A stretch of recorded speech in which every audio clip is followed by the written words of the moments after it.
The author meets the critic.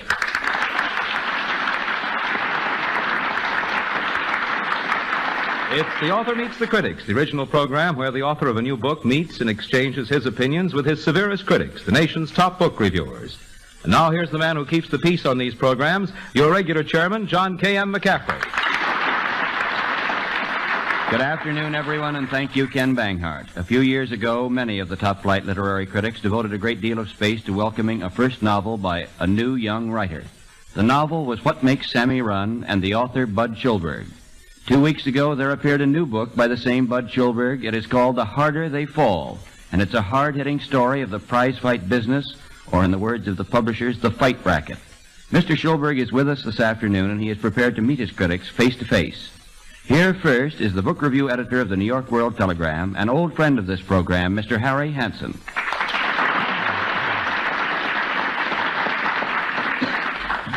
The Harder They Fall is a straight-shooting, frank story of the fixed fight racket. I know nothing about prize fights, so I judge this book on its merits as a novel. It is both illuminating and entertaining, but it asks you to stretch your belief in it to the breaking point. We are asked to believe that Nick Latka, a dishonest and ruthless promoter, can build up Toro Molina, a big, flabby Argentine, into a huge box office attraction merely by bribing better fighters to lie down and take the count. Molina has nothing but size. He is an illiterate, overgrown baby. We also have to believe that Nick robs Molina of everything he earns except $49.07. That I can believe, but I am skeptical about big slices of this book. Practically everybody in it is a crook, a heel, a two-timer, or a sap.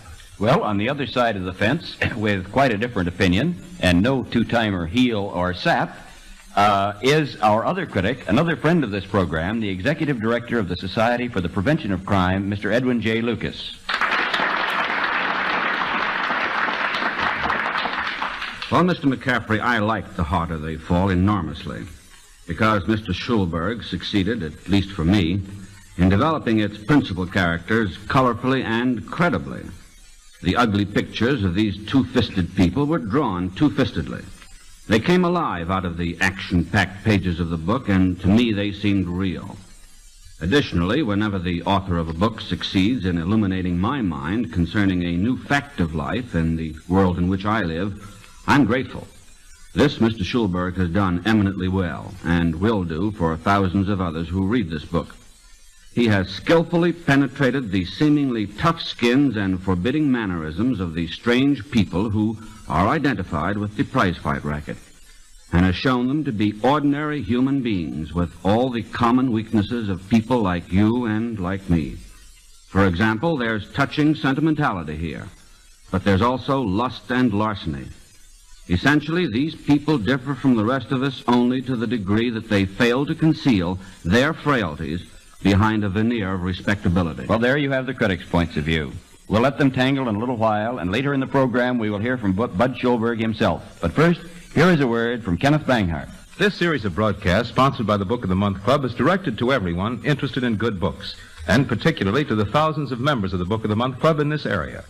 The book to be discussed today is The Harder They Fall by Bud Schulberg, one of the nearly 50 books now being offered to members as alternate selections. Any of these books may be chosen in addition to or in place of the regular Book of the Month, and they earn the same credit as Books of the Month. These alternate books are chosen to serve the wide variety of literary tastes and interests of members of the club. And the list includes such books as Thunder Out of China by Theodore H. White and Annalee Jacoby, and The Steeper Cliff by David Davidson, both of which, by the way, were reviewed recently on our Sunday program.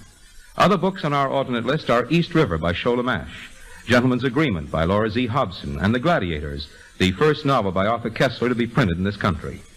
These books can, of course, be secured at any time by members through the Book of the Month Club and by anyone at the local bookstores. And now, back to John McCaffery.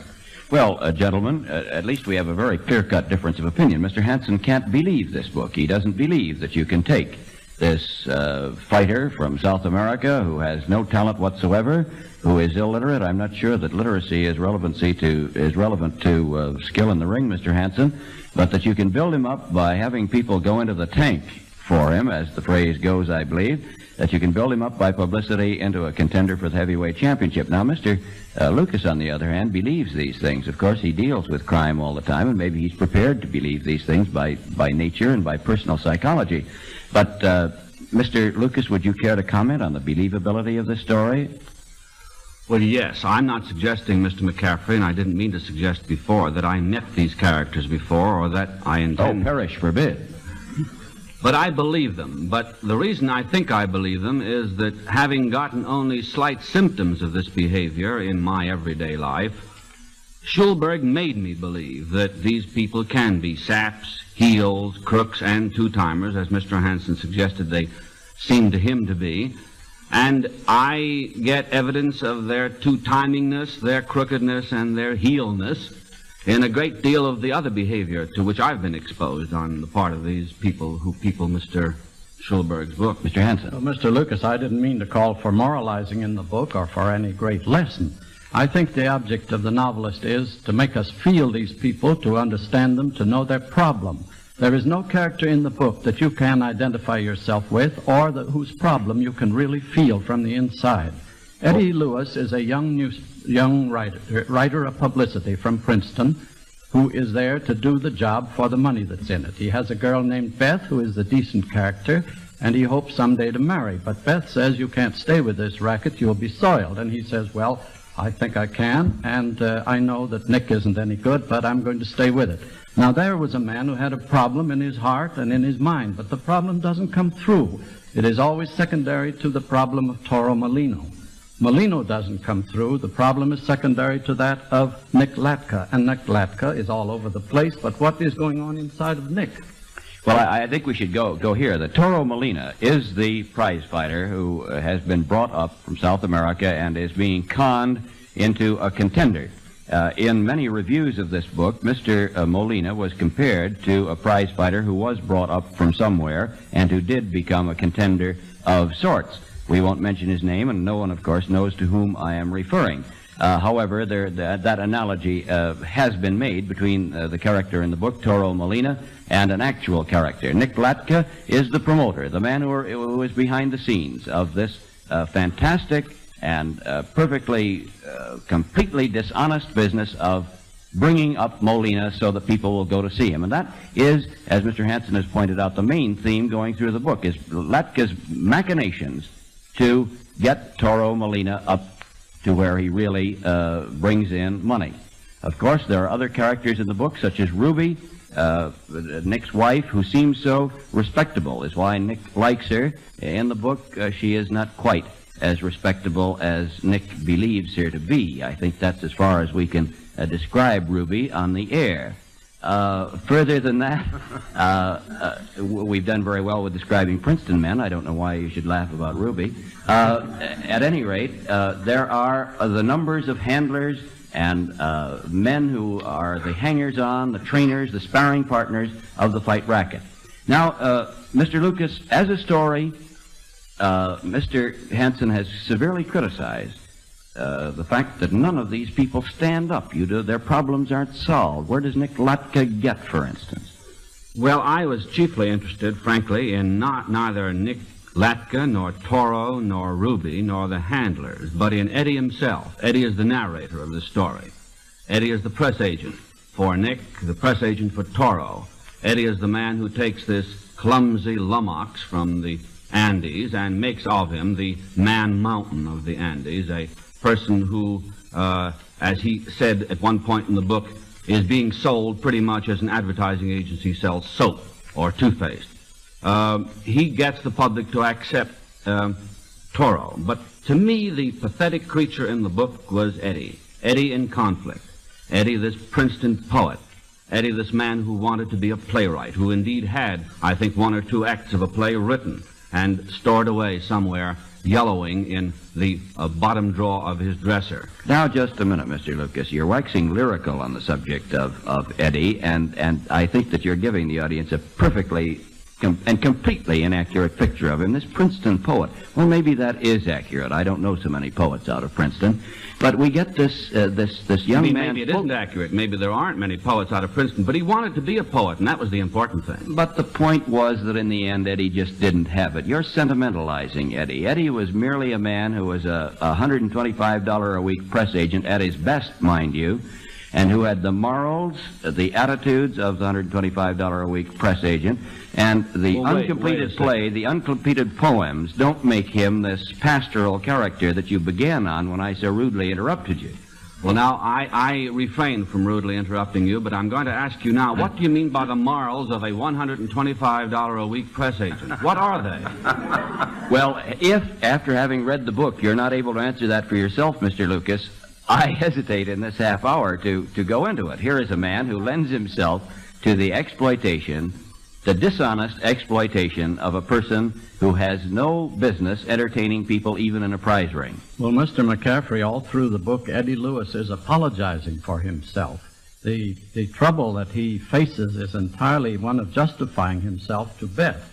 But he is constantly saying, I think it's swell to have this money, and I'm going to have $600 a month finally, and $20,000 a year eventually, and I think that after all I ought to stick it out. It's never a case of saying I might make same honest money with the play or with books. He definitely likes this racket. Well, liking and being drawn into it and being unable to extricate himself are two entirely different things. I didn't get the feeling that Eddie liked this racket at all. I got the feeling instead that he hated every moment of it. Why didn't he go back to newspaper work? He'd been able to make a living at it then, hadn't he? Because, as he himself said almost in this language, and as Mr. Schulberg probably will make even clearer when he's given his inning, Eddie was the victim of his own poetry.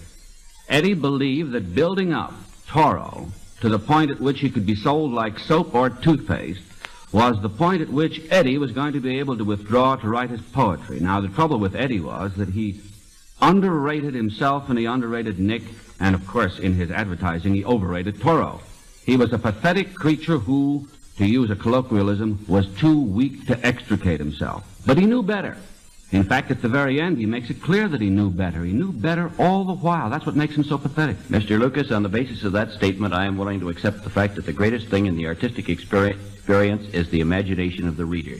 If you have been able to create this character of Eddie out of the person that Mr. Schulberg presented in the book, I think you should be writing your novels yourself. You have a great talent for fiction. Mr. Hanson. Well, may I add this one little point, that Eddie Lewis, this wonderful guy that wants to get out of this business, is able to two-time his own girl, Beth, and go around and sit around with Shirley, who, after all, isn't the sort of Ready character. and able, I think, is the phrase, isn't it, Mr. Ready Hanson? and able, and then feeling it's quite good company. Eddie Lucas is close enough to Eddie Lewis for me to say that I resent that in Eddie Lewis's behalf. I don't think he two-timed Beth at all. I think Eddie was living the double life of a tortured, conflicted person. Now, I may be, as I did once before several months ago on this program, be reading into the author's mind something that wasn't intended at all.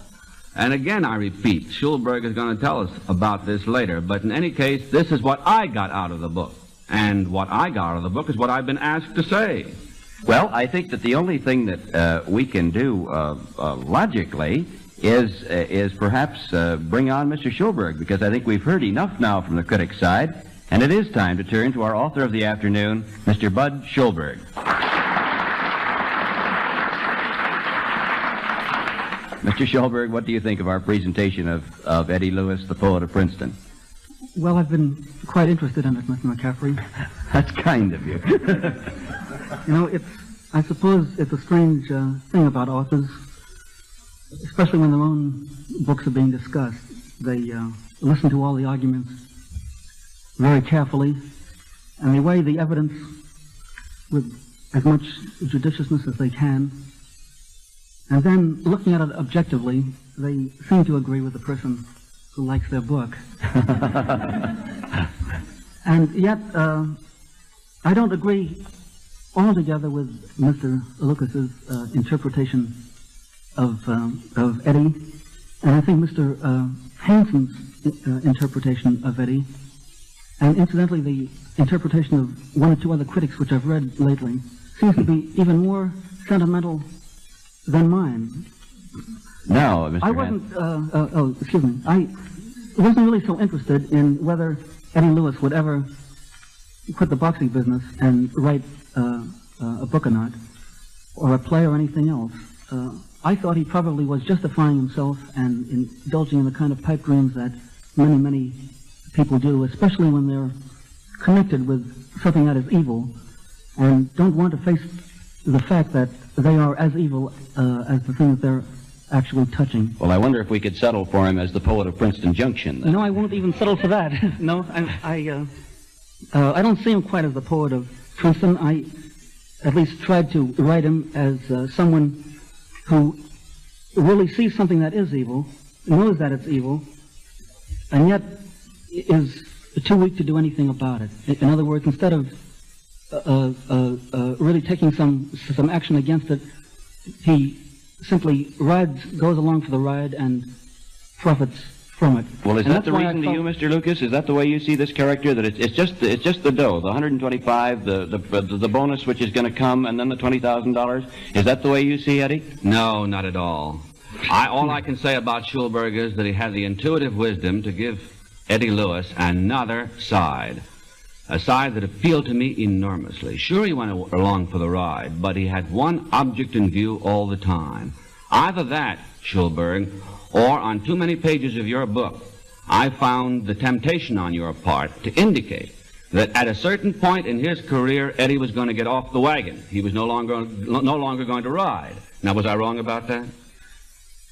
Not entirely, no, but what I felt was even more important for him than writing a play or not was the enormity of his own crime, which is to see something and not do anything about it. Well, now, I'd like to do a little moral assessing here, and Harry, you've said that you don't want any moralizing on this program, but here we have a number of people who have conspired to put Toro Molina into a prize ring, and people, if I know the 20th century boxing business well enough, would be charged anywhere from $30 to $100 for a ringside seat to put Toro Molina into a ring. And he's helpless, he's victimized, everybody who goes to see him is victimized. Now, there's Nick Latka, the promoter, there's Eddie Lewis, who writes the publicity, there are the handlers and trainers who train him. What about their moral responsibility, and is Eddie the worst criminal of the book? Is he the biggest villain of the book to you, Mr. Hansen? No, he is not the biggest villain. I think we've gotten a little off that subject by talking too much about Eddie. The biggest villain, of course, is Nick Latka, who has absolutely no morals or any feeling about it. Nick could turn from one thing to another, as he says.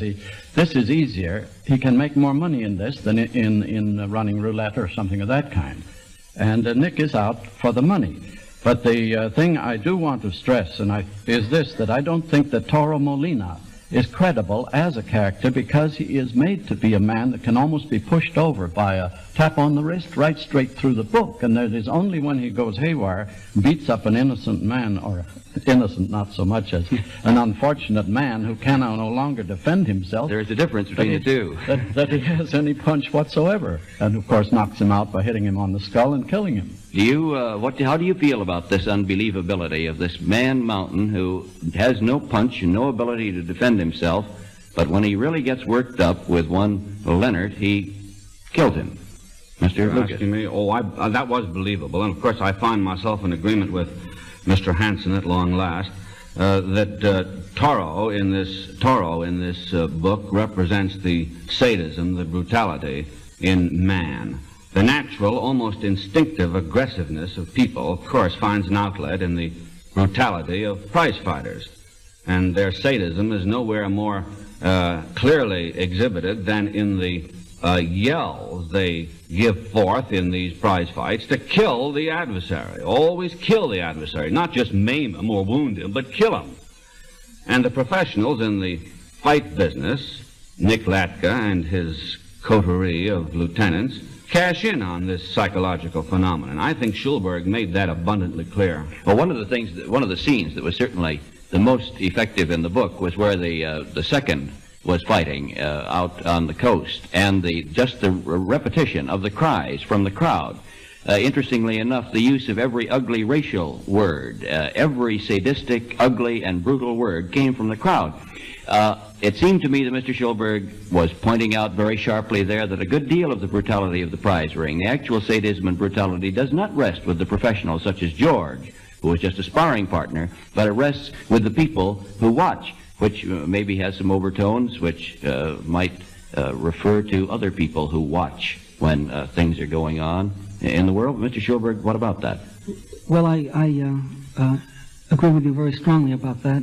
In fact, I was talking to Mickey Walker this morning, one of the really greatest of living fighters, and I was impressed, as I've been impressed by talking to so many fighters, with the real tranquility of their personalities. I mean, there's nothing essentially vicious about them, of course, but there is a great deal of viciousness in the spectator sport of boxing, I believe.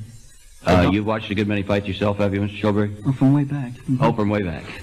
I take it that you don't get along with Mr. Strauss or I keep Mr. on Jenkins. going. You keep on going. I still like it. Well, I tend to feel that Mr. Hansen has quite a point here, in that how can you... I couldn't stir up either a great deal of sympathy for either Eddie or for Toro Molina. I felt Toro Molina would have been victimized no matter where he was.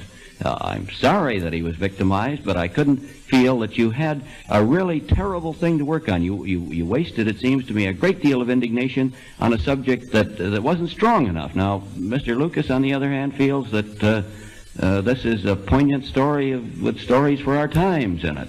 Well, now, Mr. McCaffery, there was no law legislated or in the moral code of man which required Acosta, was that the name of the promoter who found found Toro, to take him out of the wine-growing country of the Argentine, take him out of the vineyards and bring him to this big bad city and make of him a man-mountain fighter. In other words, I say that bringing Toro here was the first evil, the first crime exhibited in this book. It's believable to me, and it's been done. You, as a matter of fact, Mr. McCaffery, only a few moments ago suggested that it was done in the case of an actual fighter whom Toro is supposed to represent in this book. Oh, just the merest hint of a suggestion, Mr. Luke. Just the merest. A suggestion which left everybody in this audience well aware as to whom you referred to. Oh, it was a very subtle thing. It was very subtle. Now, therefore, it was done. Therefore, if it's done again by Schulberg in The Harder They Fall, what's incredible about it? So the very first step in this book that was taken by a character is believable. And from that point forward, I have no difficulty in believing everything that happened to him. Mr. Lucas, I realize there have been phony fights, and I understand the prize fighter that we are referring to, who had 2 or 3 of them. Toro Molina has practically nothing but phony fights right straight through the book. I mean, he shows there's no possible reason for hitting Tony Molina. No, except for the fact that everybody surrounding him from the very start, with the possible exception of Eddie Lewis, whom I'm always going to reserve from this category, were phonies. Now, if they were all phonies, why shouldn't every fight that Toro fought be a phony? Well, no, there's something to ponder.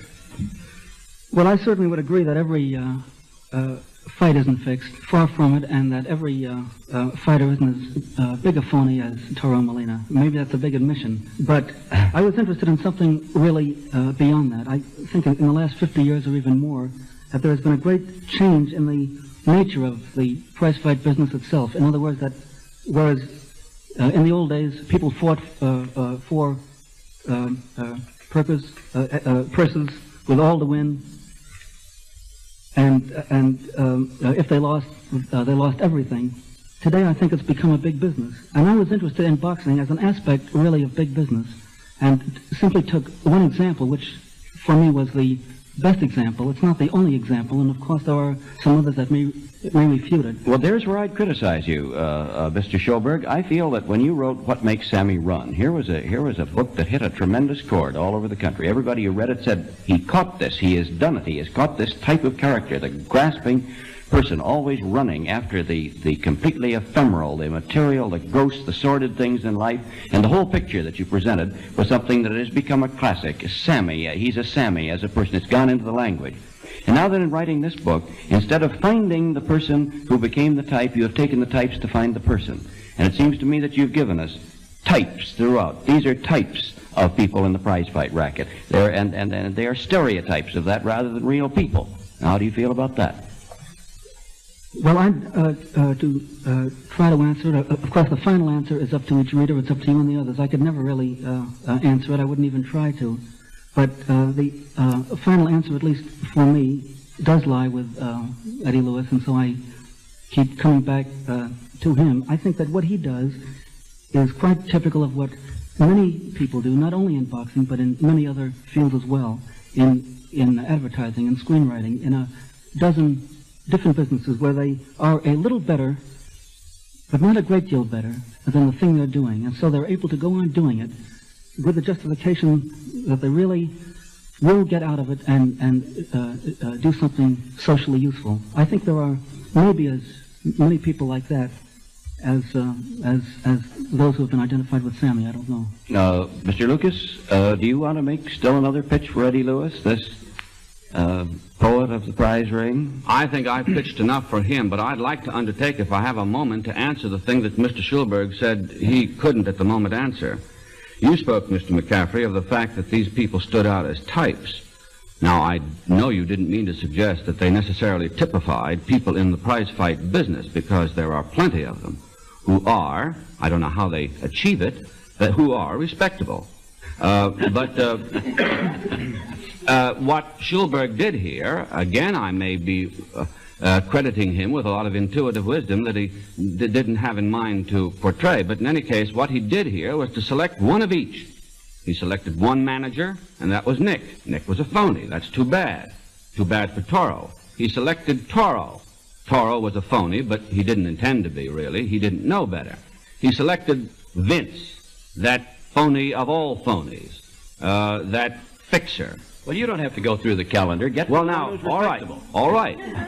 Having selected those people to delineate, it seems to me, he had to make of them exactly what kind of people they were, the kind of people who were phonies. And I don't think Mr. Schulberg suggests that they are necessarily typical of everybody in the business. But they were believable. And to you, were they as believable as Rocky Graziano, Mr. Hanson? Well, is he a musician or a fighter? There perhaps we have the key to your criticism. I'm sorry, gentlemen, but time's up now for both the author and the critics, and I'll be back in a minute to tell you about next week's program. But first, here is a word from Ken Banghart. Our book discussed today in the last program sponsored by the Book of the Month Club, The Harder They Fall, was recently published by Random House. It's a hard-hitting novel about the prize-fighting world by the author of the widely discussed book, What Makes Sammy Run. It was received with enthusiasm by the editorial department of the Book of the Month Club when, along with several hundred other books, it was read for submission to the judges as a possible Book of the Month. In the opinion of the editorial board, The Harder They Fall is a story of profound depth and significance shaped out of a sweat-laden atmosphere of brutality and cynicism. While it wasn't selected as a Book of the Month, it was added to the growing list of books which present members of the Book of the Month Club can choose in addition to or in place of the regular monthly selection. Special members' editions of nearly 50 popular important books are now available in this way, as part of a plan to help satisfy the literary tastes of the hundreds of thousands of families who now belong to the club, and who wish to read an important book each month, even though the regular selection may not appeal to them. This growing list of books is included each month in the special supplement to the Book of the Month Club News. Each month, the news reviews the current selection and reports on many other important books which may be secured either through the club or through your local bookstore. If you're not now a member of the club, you may get a free copy of the current issue of the Book of the Month Club News by writing to the Book of the Month Club, care of WNBC, New York 20, New York. And now, John McCaffery, what lies ahead for the author meets the critics? Next week, we hope to bring you the inside story of the American occupation of Japan. We will be talking about one of the most controversial books of the year, Star-Spangled Mikado by Frank Kelly and Cornelius Ryan. The Star-Spangled Mikado, one need hardly explain, is General Douglas MacArthur, and the general is one personality we can always count on to provoke an argument. 2 weeks from this afternoon, we are looking forward to one of the most exciting programs we have ever had on The Author Meets the Critics, when our author of the afternoon will be Edward J. Flynn, the man who has ruled politics in the borough of the Bronx for a quarter of a century, and who was chairman of the Democratic National Committee under Franklin D. Roosevelt. The book is Mr. Flynn's new one and is entitled You're the Boss. And now, before closing, I'd like to thank Bud Schulberg for coming here to defend his new book, The Harder They Fall. and to thank you, Harry Hansen and Edwin J. Lucas, for joining us. This is John K. M. McCaffery saying good afternoon for The Author Meets the Critics. The Author Meets the Critics is produced by Martin Stone. This is NBC, the National Broadcasting Company.